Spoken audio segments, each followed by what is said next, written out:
मकर संक्रांति महापर्व 14 जनवरी 2021 को आ रहा है। दान पुण्य की महिमा की वजह से ये पर्व एक अलग गूंज लिए हुए होता है। इस पर्व के नाम से ही स्पष्ट है कि सूर्य देव की संक्रांति के साथ में जुड़ा हुआ ये एक प्रमुख त्योहार है। अब देखिए कि मकर संक्रांति, सूर्य देव जब भी अपने क्रम को प्रत्येक माह में परिवर्तित करते हैं तो उसको संक्रांति क्रम का परिवर्तन कहा जाता है और लगभग एक महीने की गति के साथ में ये स्थितियां साथ में चलती है। एक अंश के साथ में सूर्य देव प्रत्येक दिन अपनी गति को आगे बढ़ाते हैं।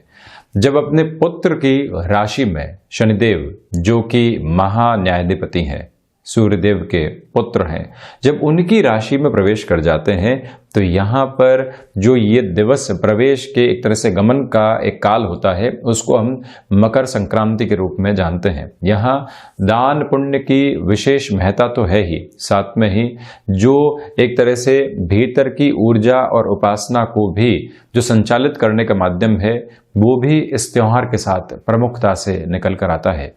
इस बार ये समय अति विशेष है। देव गुरु बृहस्पति मकर राशि में ही चल रहे हैं, तो साथ में ही शनिदेव जैसे ग्रह भी स्वराशि स्थान में ही चलायमान रहेंगे। ये बात अलग है कि शनिदेव 7 जनवरी को अस्तगत स्थितियों में आ चुके होंगे। सूर्यदेव जब भी अपने प्रभाव क्षेत्र के साथ में होते हैं तो तारा ग्रहों को अस्तगत कर चुके होते हैं। वहीं इसी समय अंतराल के साथ में जो बुध की प्रवृत्तियां हैं वो भी मकर राशि में ही रहने वाली होगी। तो इसी वजह से जो ये योगा योग का आधार 14 जनवरी को सामने आने वाला है, इसमें दान पुण्य के साथ में आप किसी भी कामना की ओर भी चलते हैं जो आध्यात्मिक चिंतन के साथ में है और जहां पर भौतिकता का शुमार बहुत अधिक नहीं है। हम दान पुण्य की परिभाषाओं को अलग तरीके से देख लेते हैं। ये करेंगे तो ये हासिल होगा, किंतु ये करेंगे तो यहां से मन की संतुष्टि बहुत गहराई से हासिल होगी। इतना हम कितनी बार सोच पाते हैं। दान और पुण्य की महिमा मन की संतुष्टि, अपने कर्म को संचालित करने का जो आधार है उसमें और अधिक सुगमता लेकर आने की एक प्रवृत्ति भी है। तो यहाँ मेष राशि से लेकर मीन राशि तक के जातकों के लिए हम ये चर्चा आपके सम्मुख रखेंगे कि यहाँ आपको किस तरह के दान की ओर जाना चाहिए। किंतु एक और बात मैं स्पष्ट कर दूं कि यहाँ तिल और गुड़ का महत्व भी बहुत अधिक बढ़ जाता है। जो शरीर में उष्णता बनी रहनी चाहिए, आप देखिए कि जो टेम्परेचर बॉडी का होता है वो भी एक पर्टिकुलर पोजीशन के साथ में चलता है, तो जो उष्णता मेंटेन रहनी चाहिए उसमें भी गहराई से यदि देखा जाए तो तिल और गुड़ का महत्व बहुत अधिक है। जब भी हम तिल के तेल की बात करते हैं तो ये ज्ञात है कि उसका जो शरीर के भीतर रमना होता है वो बहुत धीरे धीरे होता है और उसी तरह शनिदेव की स्थितियों के साथ में भी तिल का महत्व बहुत अधिक है। आप देखिए जो स्थितियां निर्मित हैं और जो आधार निर्मित हैं उसमें कितनी गहनता के साथ में चिंतन की उपलब्धता है। शनिदेव जो कि मंद चाल के अधिपति हैं, धीमी चाल के साथ में चलते हैं, वहीं पर तिल की स्थितियां भी शरीर में जो एक तरह से रचने की ओर जाती है वो भी बहुत धीमेपन के साथ में जाती है। यही प्रवृत्ति के साथ में दान और पुण्य की महिमा जो शनिदेव के साथ में तिल की जुड़ी हुई है वो भी इतनी गहनता के साथ में है। ये सारी ही स्थितियां वैज्ञानिक आधार को भी इन त्योहारों में निरूपित करने वाली होती है और आध्यात्मिक आधार तो पूर्णतया चिंतन के साथ में रहता ही है। तो इसी वजह से मैं आपसे ये भी निवेदन करूंगा कि आप निरंतर क्रम में यहाँ इस समय अंतराल में सूर्य उपासना की ओर भी जरूर जाइएगा। इससे भी आपको दूर नहीं होना चाहिए। हम शुरुआत करते हैं मेष राशि के साथ में।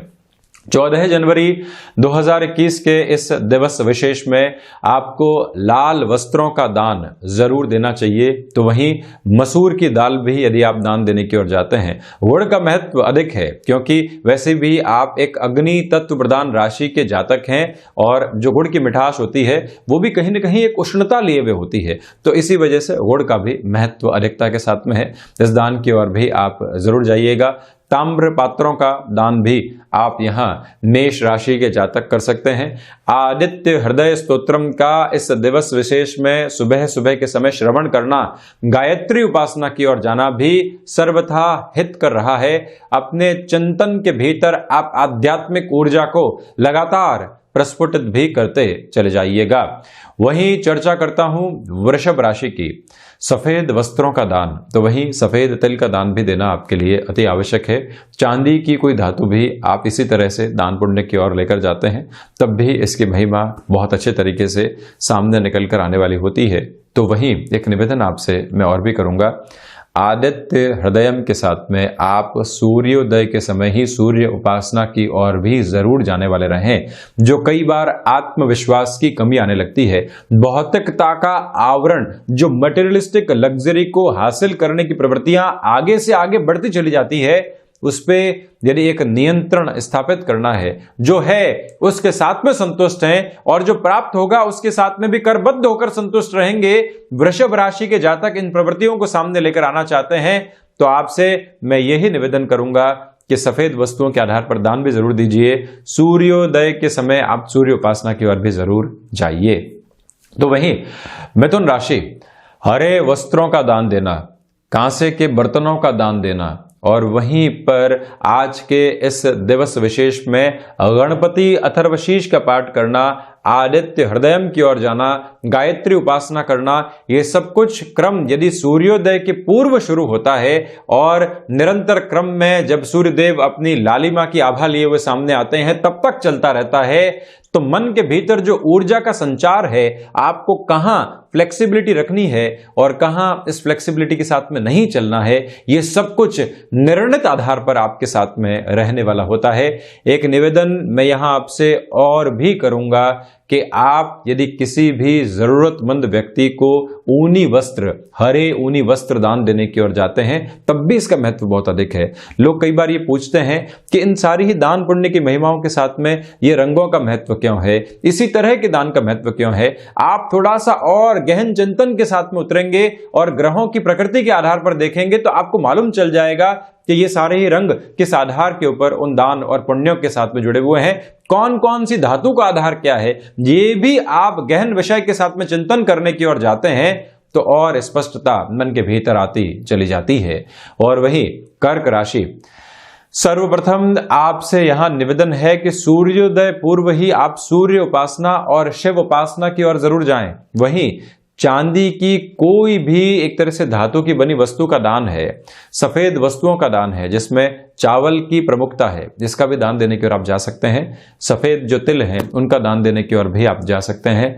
और यहीं से कर्क राशि के जातकों के लिए जो मन के भीतर जो आवेग कई बार आता है या विचलित करने वाली स्थितियां तीव्रगामी आधार पर आती है, वो भी एक तरह से संबल को और धैर्य को प्राप्त करने वाली होती है। वहीं सिंह राशि के जातकों को गेहूं का दान प्रमुखता के साथ में देना चाहिए। वहीं तांबे के किसी भी आप बर्तन का दान देने की ओर जाते हैं, ऊनी वस्त्रों का दान देते हैं। और वहीं सूर्य उपासना तो वैसे भी सूर्य प्रधान राशि के जातकों का प्रमुख आधार रहा है। आप अपने जीवन में ऊर्जा लगातार संचालित करके बढ़ना चाहते हैं जिसमें कहीं पर भी आक्रोश नहीं रहे, तो इस दिवस भी आपको सूर्योदय के समय ही सूर्य उपासना निरंतर तौर के ऊपर करनी चाहिए। ये एक निवेदन मैं आपसे करूंगा। उसमें भी सूर्य उपासना के समय जो आप आदित्य हृदयम का श्रवण करते हैं, वाचन करते हैं, मन के भीतर और ज़्यादा संतुष्टि का आराधन आप निर्मित करते चले जाते हैं, ये भी एक प्रमुख आधार है जिसको अपनाकर ज़रूर हमको चलना चाहिए। वहीं कन्या राशि, आप देखिएगा कि कांसे के बर्तनों का दान देने की ओर आप यदि जाते हैं और साथ ही साथ में हरे वस्त्रों का दान देते हैं जिसमें ऊनी वस्त्रों की प्रमुखता साथ में जुड़ी रहती है, तो वो भी एक दान और पुण्य की महिमा का एक प्रमुख साधन कन्या राशि के जातकों के लिए रहता है। यहाँ पर आप गणपति उपासना के साथ ही साथ में ये निवेदन करूँगा कि सूर्य उपासना और शिव उपासना करने की ओर भी जरूर जाएं। एक तरह से जो त्रिकोण की स्थितियां हैं वो नियंत्रण आधार के ऊपर चलने वाली रहती है। ये भी एक स्पष्ट प्रवृत्ति आपको अपने भीतर समाहित करके चलनी चाहिए। ज़रूरतमंदों को यहाँ पर किसी भी हरी वस्तु का दान भी दिया जाता है, तब भी आपके लिए अधिक बेहतरी रहेगी। हरी दालों की प्रमुखता उसके अंदर साथ में जुड़ी हुई है। वहीं तुला राशि, आप देखिए कि ढैया का अंतराल भी आपको चल रहा है और वहीं पर शनिदेव की स्थितियाँ सूर्यदेव के साथ में ही मकर राशि में रहने वाली होगी। तुला दान की प्रमुखता आपके लिए रहती है। गेहूं दान करने की ओर जरूर जाएं। अपने वजन के बराबर गेहूं दान किया जा सकता है, और अपने वजन के बराबर नहीं भी करें तो श्रद्धा अनुसार जो भी गेहूं आप दान करने की ओर जाते हैं, जिसमें कि गुड़ की उपलब्धता और वहीं तांबे का कलश भी यदि आप उसमें सम्मिलित करते हैं, साथ ही साथ में जरूरतमंद लोगों को भोजन करवाने की ओर भी यदि आपका जाना होता है, तब भी तुला राशि के जातकों के लिए श्रेयस्कर स्थितियां रहेगी। दशरथ कृत शनि स्तोत्रम का वाचन श्रवण करना, और वहीं पर आज के इस दिवस में हनुमंत उपासना को भी आधार बनाकर चलना, क्योंकि ढैया का अंतराल है, ये भी बहुत अधिक आवश्यक आपके लिए रहेगा। सूर्य उपासना तो प्रमुखता के साथ में जुड़ी हुई है। सूर्योदय के बाद में आप स्नान आदि से एक तरह से निवृत्त होकर उसके बाद में ऐसे आराधन की ओर जाते हैं तो मन के भीतर और अधिक संवेदनाओं को स्थापित कर पाते हैं।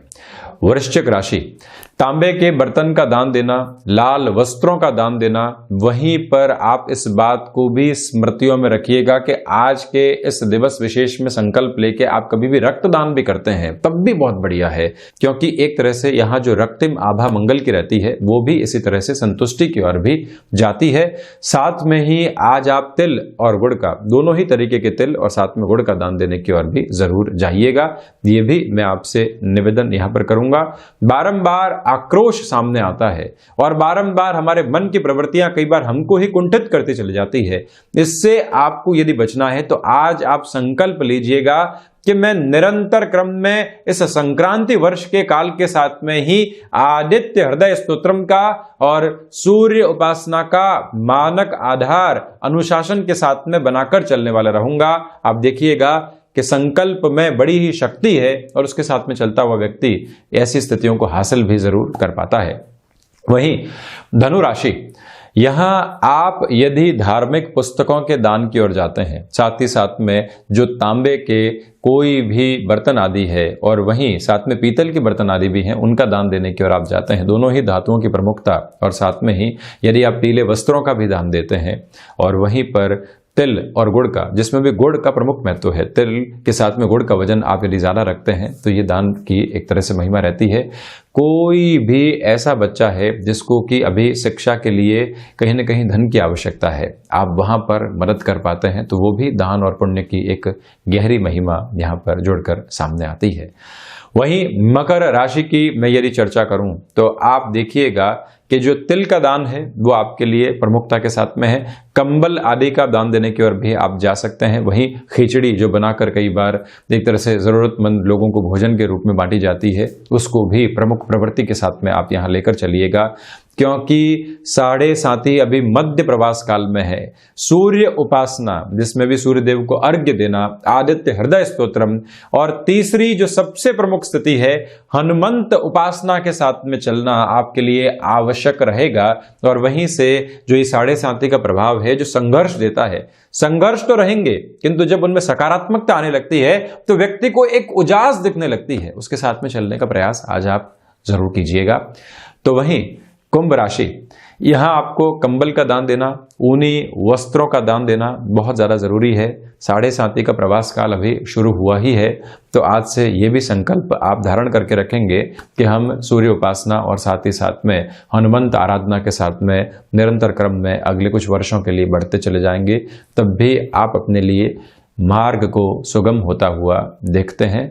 इसी के साथ यदि मीन राशि की मैं चर्चा करता हूं तो आप देखिएगा कि पीले वस्त्रों का दान देना, साथ ही साथ में पीतल के किसी भी बर्तन आदि का दान देना भी प्रमुखता के साथ में है।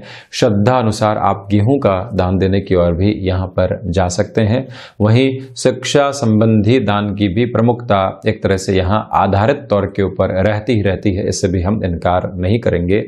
मीन राशि के जातकों को चाहिए कि आज आप इस दिवस विशेष में सूर्योदय के पहले ही यहाँ किसी भी धार्मिक पुस्तक का अध्ययन करना है, श्रीमद् भगवत गीता का एक तरह से वाचन श्रवण करने की ओर जाना है, साथ में ही सूर्य उपासना को आधार बनाकर चलना है, तो आप कहीं न कहीं अपने जीवन को संतुष्टि देते चले जाएंगे। वैसे भी मीन राशि के जातकों के लिए जो सबसे प्रमुख संतुष्टि है वो दान और पुण्य के साथ में ही जुड़ी हुई है। ये दिवस यहाँ हाथ खोल कर आगे बढ़ने का है, जो उस परम सत्ता ने हमको सौंपा है उस आदर मान के साथ में पुनः बारंबार कृतज्ञ होते हुए चलने का है। दान पुण्य की महिमा इसमें भी है कि ये हाथ दे और इस हाथ को मालूम नहीं चले। ये बुजुर्ग जन कहते आए हैं, इसी प्रवृत्ति को अपने साथ में आप भी लेकर चलिएगा। हम जो भी करें मन की संतुष्टि के साथ में करें, दिखावा पूरे तरीके से वैसे भी व्यक्ति विशेष दूर रखने वाला होता है, यहाँ से और दूर रखे और अपने मन के भीतर की जो उजास है उसको बढ़ाता चला जाए। इन्हीं कामनाओं के साथ में मकर संक्रांति महापर्व की आप सभी को अनेकों अनेक और कोटिशः शुभकामनाएं।